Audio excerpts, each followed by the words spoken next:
Hello everyone, আমি Bipasha. Welcome back to my mini blog. সকাল সকাল রেডি হয়ে বেরিয়ে পড়েছিলাম, কিছু ইম্পর্টেন্ট কাজ ছিল ওই জন্য। আর আজকের আকাশটা দেখে মনে হচ্ছিল পুজো আসতে আর বেশি দিন বাকি নেই। বাস থেকে নামার পরে আমি হেঁটে হেঁটে আমার লোকেশনে যাচ্ছিলাম। জায়গাটা দেখে আশা করি তোমরা বুঝেই গেছো এটা কোন জায়গা। বেলার দিকে রোদের তাপটা একটু বেড়েছিল, ওই জন্য ছাতাটা মেলে নিয়েছিলাম। সব কাজ কমপ্লিট করে বাড়ির পথে রওনা দিলাম। তোমরা তো দেখলেই সকালে যাওয়ার সময় কেমন রোদ ঝলমলে ওয়েদার ছিল, আর বাড়ি ফেরার সময় খুব মেঘ করে এসেছিল আর ঝমঝম করে বৃষ্টি নেমে গেছিল।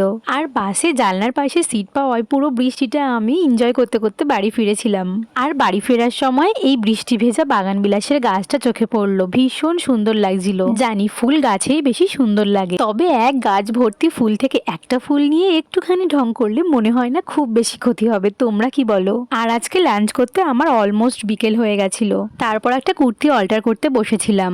ভিডিওটা ভালো লাগলে অবশ্যই আমার চ্যানেলটাকে সাবস্ক্রাইব করে দিও।